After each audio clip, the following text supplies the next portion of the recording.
नमस्कार, one India Hindi में आपका स्वागत है। वो अंपायर की कुर्सी के पास खड़ी कुछ बुदबुदा रही थी। आंखें भी शायद बंद हो रही थी और दिल से कुछ दोहरा रही थी। ये 9वीं बार थी जब मार्टिना नवरातिलोवा ने विंबलडन टूर्नामेंट के फाइनल में जगह बनाई थी। विंबलडन के पिछले 48 मुकाबलों में उन्हें कोई नहीं हरा पाया था। वो अजेय चल रही थी, लेकिन पिछले 6 सालों में यह पहली बार मौका था जब वो बिना खिताब जीते वापस लौटी। अब वो खिताब पश्चिम जर्मनी की 19 साल की खिलाड़ी स्टेफी ग्राफ के नाम हो गया था, जो उस वक्त के महिला टेनिस खेलों में निश्चित रूप से टॉप पर थी। इससे ठीक 1 साल पहले स्टेफी ग्राफ ने मार्टिना नवरातिलोवा से उनकी नंबर 1 की कुर्सी भी छीन ली थी और अब वो खिताब भी ले लिया जिसे मार्टिना सबसे ज़्यादा चाहती थी। पिछले साल इस समय मार्टिना सेंटर कोर्ट में विजेता बनकर खड़ी थी और आज वो रनर अप बनकर खड़ी हैं।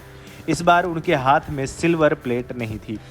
आपको बता दें, फाइनल मुकाबले में स्टेफी ग्राफ को पहले सेट में काफ़ी ज़्यादा संघर्ष करना पड़ा और पहला सेट 5-7 के अंतर से हार गई।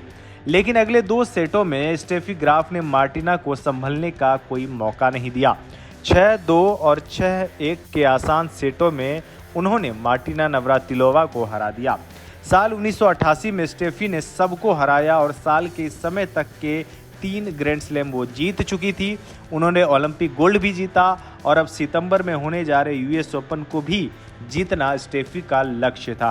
हालांकि इतिहास ये कहता है कि स्टेफी ग्राफ ने उस साल सभी ग्रैंड स्लैम और ओलंपिक मेडल अपने नाम किया था। आपको बता दें, मार्टिना इस हार से बेहद निराश हुई और इस पर उन्होंने बेहद खेद भी व्यक्त किया था। उनके फैंस तो इस कदर हैरान थे कि वो सोचने लगे कहीं मार्टिना नवरातिलोवा अब संन्यास तो नहीं ले लेंगी, पर मार्टिना इस हार को भुलाकर आगे खेलती रही। हालांकि 2 साल बाद यानी 1990 में मार्टिना नवरातिलोवा ने 9वां और आखिरी बार विंबलडन का खिताब अपने नाम किया था। इस खबर में बस इतना ही। तमाम अपडेट्स के लिए बने रहिए वन इंडिया हिंदी के साथ।